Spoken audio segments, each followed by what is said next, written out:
جمال الوجود بذكر الإله وتصفو الحياة بنور هدى. جمال الوجود بذكر الإله وتصفو الحياة بنور هدى.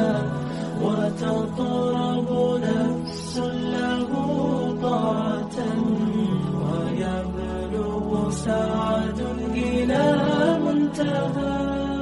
جمال الوجود بذكر الإله وتصفو الحياة بنور هدى.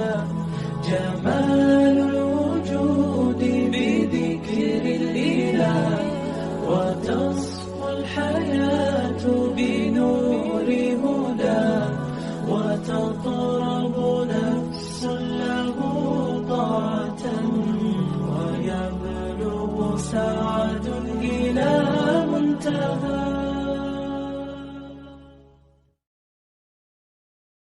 ہو جائے تھوڑا سا. سب سے پہلے یہ بتائیے ربوبیت سمجھ میں آ گئی نا آپ لوگوں کو؟ ربوبیت کے اندر کس کے افعال ہوتے ہیں؟ میں نے آپ سے سوال کیا تھا ربوبیت کے اندر کس کے افعال ہوتے ہیں؟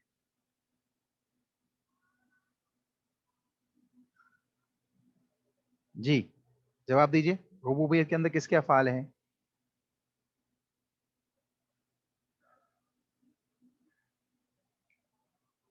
کس کے کام داخل ہوتے ہیں ربوبیت میں؟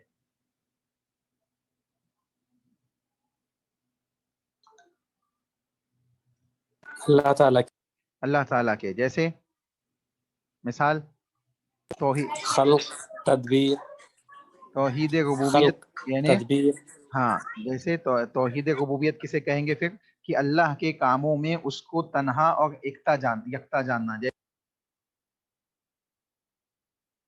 اللہ ماننا کہ اللہ ہی تخلیق کرنے والا ہے. اسی طریقے سے جو تمام نظام کائنات ہے اللہ ہی کے حکم سے تمام تک معاملات انجام دیے جاتے ہیں. اسی طریقے سے بارش کا برسانا، جیسے میں نے آپ کو مثال دیا تھا کہ اللہ کے نبی صلی اللہ علیہ وسلم کی اوتھینٹک حدیث ہے. اللہ کے نبی صلی اللہ علیہ وسلم نے صبح فجر کی نماز پڑھائی اور لوگوں سے کہا کہ آج صبح کی جو بارش ہوئی ہے اس کی وجہ سے کچھ لوگ مشرک ہو گئے، کچھ لوگ مومن ہو گئے ہیں. تو رسول اللہ صلی اللہ علیہ وسلم نے اللہ کے نبی سے، صحابہ نے کہا اللہ کے نبی بارش کی وجہ سے کچھ لوگ مومن ہو گئے، کچھ لوگ کافر ہو گئے. اللہ کے نبی صلی اللہ علیہ وسلم نے ارشاد فرمایا کہ ہاں. صحابہ نے پوچھا اللہ کے نبی کیسے؟ تو اللہ کے نبی نے بتایا کہ جن لوگوں نے کہا کہ بارش اللہ رب العالمین کے فضل اور اللہ کی قدرت سے ہوئی ہے، ان کا اللہ کے اوپر ایمان مزید مضبوط ہو گیا اور انہوں نے ستاروں کا کفر کیا. اور جن لوگوں نے کہا کہ ہم ستاروں کی وجہ سے یا فلاں نجومی کی وجہ سے یا فلاں وجہ سے بارش ہوئی ہے، تو ان کا کیا ہوا؟ اللہ رب العالمین کے ساتھ انہوں نے کفر کیا اور ستاروں پہ انہوں نے ایمان لایا. تو یہاں پہ کیا پتہ چل رہا ہے کہ اللہ کا کام ہے بارش برسانا، اللہ ہی کا کام ہے، اولاد دینا اللہ ہی کا کام ہے. اس کی نسبت بھی اسی کی طرف کی جائے گی، کسی دوسرے کی طرف کرنا جائز نہیں ہے. تو یہ ربوبیت یعنی اللہ کے جتنے کام ہیں اس میں اس کو اکیلا اور یکتا جاننا، یہ ربوبیت ہے. توحید ربوبیت اسی کو کہتے ہیں. ٹھیک ہے. اس میں اللہ رب العالمین کے کاموں کے سلسلے میں بات ہوتی ہے اور اللہ کے کاموں کے سلسلے میں اس کو تنہا اور یکتا مانا اور جانا جاتا ہے. ٹھیک ہے. اب ہم تیسری چیز جو پڑھیں گے توحید الوہیت. توحید الوہیت یعنی اللہ رب العالمین کی الوہیت پر ایمان لانا. اللہ کی الوہیت پر ایمان لانا. اگر آپ دیکھیں تو کائنات کے اندر انسان کی تخلیق کا مقصد اللہ نے بیان کیا، وما خلقت الجن والانس.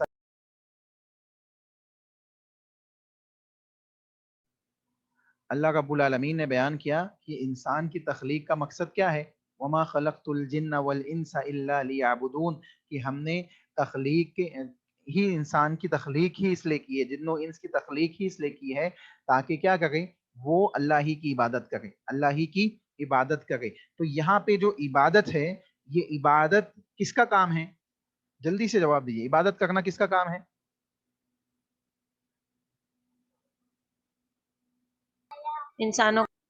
انسانوں کا کام.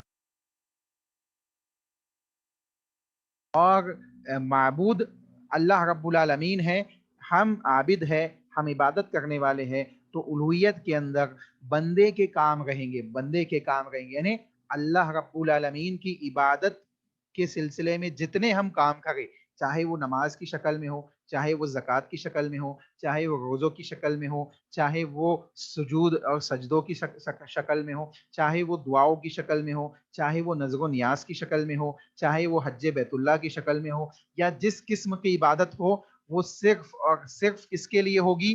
اللہ کے لیے ہوگی، اللہ وحدہ لا شریک کے لیے ہوگی۔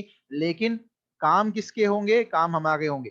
ربوبیت میں اللہ کے کام ہوتے ہیں اور اس کے کاموں میں اس کو تنہا جاننا ہمیں ہے، ٹھیک ہے؟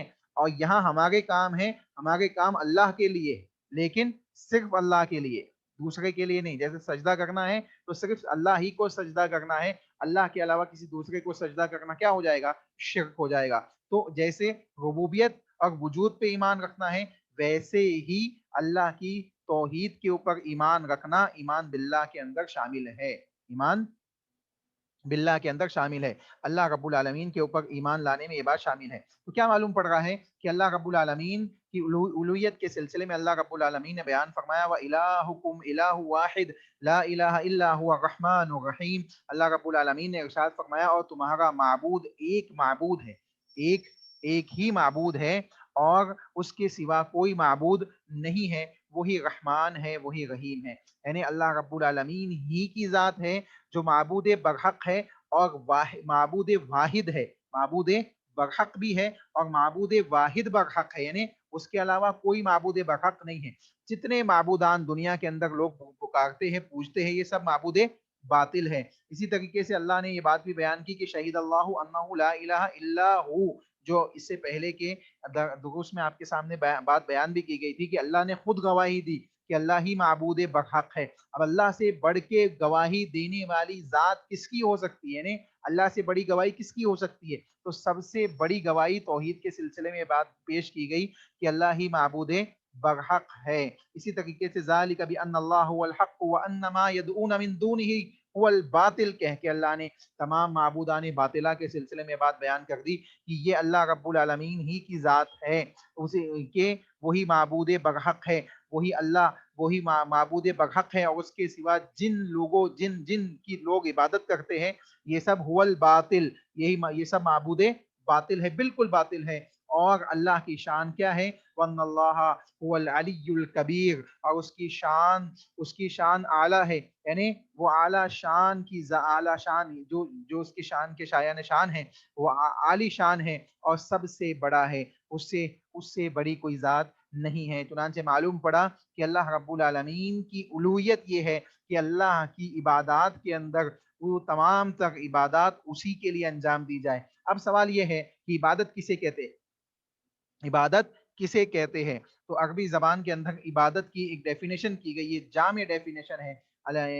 غالباً علامہ ابن قیم رحمہ اللہ علیہ نے اس ڈیفینیشن کو بیان کیا ہے، کہتے ہیں اسم جامع لکل ما یحبہ اللہ ویرضاہ من الاعمال والاقوال والافعال الظاہرۃ والباطنہ۔ کہتے ہیں کہ عبادت اس چیز کا نام ہے، اسم جامع لکل ما یحبہ اللہ ویرضاہ، ہر اس چیز کا نام ہے جس کے ذریعے سے اللہ کی محبت اور اس کی رضا کو حاصل کرنے کے لیے جستجو کی جائے، کوشش کی جائے۔ اس میں قول بھی ہے، قول زبان سے ادا کیے جانے والے الفاظ بھی ہے، اس میں افعال باطنہ افعال ظاہرہ بھی ہے، اسی طریقے سے اس میں دل اور جسمانی اعضاء کے معاملات بھی داخل ہے۔ یعنی انسان دل سے یا جسم سے یا زبان سے جو بھی ایسا کام کرتا ہے جس سے اللہ کی خوشنودی حاصل کرنا مقصود ہو، جس میں اللہ کی رضا حاصل کرنا مقصود ہو، وہ عمل اس کا عبادت کہلائے گا۔ مثال کے طور پہ آپ زبان سے سبحان اللہ، الحمدللہ، اللہ اکبر کہتے ہیں، یہ تسبیحات ہے جو رسول اکرم صلی اللہ علیہ وسلم نے سکھائی ہے۔ اس کا مقصد کیا ہوتا ہے؟ تاکہ اللہ کی خوشنودی حاصل کر لے۔ اس کا مقصد کیا ہوتا ہے؟ تاکہ اللہ رب العالمین ہم سے راضی ہو جائے۔ اب جب یہ مقصد ہے اور اس کو ہم اللہ کے نبی کی سنت کے عین مطابق ادا بھی کر رہے ہیں تو یہ کیا چیز ہو جائے گی؟ یہ عبادت ہو جائے گی، جس کو عبادت ذکر کہا جائے گا، زبانی عبادت۔ اسی طریقے سے عقائد جو ہوتے ہیں وہ دل کی عبادت ہوتی ہے۔ عقیدہ، آپ کا عقیدہ منہج صحابہ کے مطابق ہے تو گویا آپ کا یہ جو معاملہ دل کا ہے، دل کی کیفیت ہے، باطنی کیفیت ہے، یہ باطنی عبادت آپ کی کس کے لیے ہے؟ اللہ رب العالمین کے لیے ہے۔ ٹھیک اسی طریقے سے افعال ظاہرہ ہے، جو ہم رکوع سجود نمازوں میں کرتے ہیں، یہ افعال ظاہرہ ہے، ظاہر ہوتے ہیں، لوگ دیکھتے ہیں، لیکن ہم لوگوں کو دکھانے کے لیے نماز نہیں پڑھ رہے ہیں، ہم لوگوں کو خوش کرنے کے لیے نمازیں نہیں پڑھ رہے ہیں، بلکہ ہم اللہ رب العالمین کی خوشنودی کو حاصل کرنے کے لیے، اللہ کی رضا کو حاصل کرنے کے لیے اپنی عبادات کو بجا لا رہے ہیں۔ تو یہ کیا ہے؟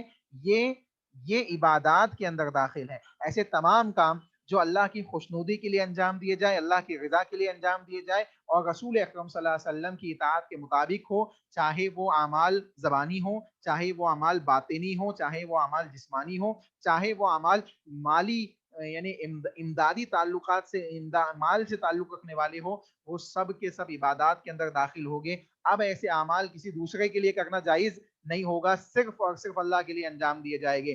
اب اس میں قربانی بھی آ گئی، ذبیحہ بھی آ گیا، نماز بھی آ گئی، دوسری تمام تر چھوٹی بڑی عبادات آ گئی جو صرف اور صرف اللہ رب العالمین کے لیے بجا لائی جائے گی۔ بات سمجھ میں آئی؟ توحید الوہیت سمجھ میں آیا آپ لوگوں کو؟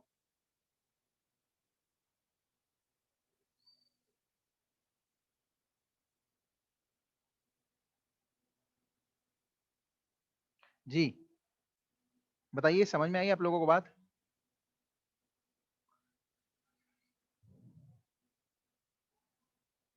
جلدی سے بتائیے، ٹائم ختم ہونے پہ ہے، بالکل اذان کا ٹائم ہو گیا۔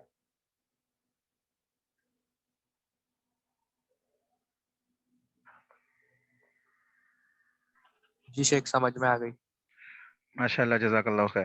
دیکھیے یہ ذہن میں رکھیے گا، انشاءاللہ نیکسٹ کلاس میں ہم توحید ہم ایمان اسماء و صفات کے سلسلے میں پڑھیں گے، ٹھیک ہے؟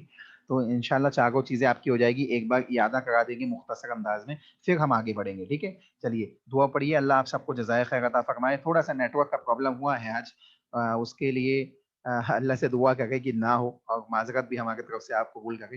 اللہ آپ سب کو جزائے خیر عطا فرمائے، آپ سب کے علم و عمل میں خیر و برکت عطا فرمائے۔ یہ اس طریقے سے علم کا سیکھنا سکھانا ہم لوگوں کے لیے جنت الفردوس میں جمع ہونے کا ذریعہ بنائے۔ آمین۔ سبحانک اللہم ربنا وبحمدک، اشہد ان لا الہ الا انت، استغفرک واتوب الیک۔ السلام علیکم ورحمۃ اللہ وبرکاتہ۔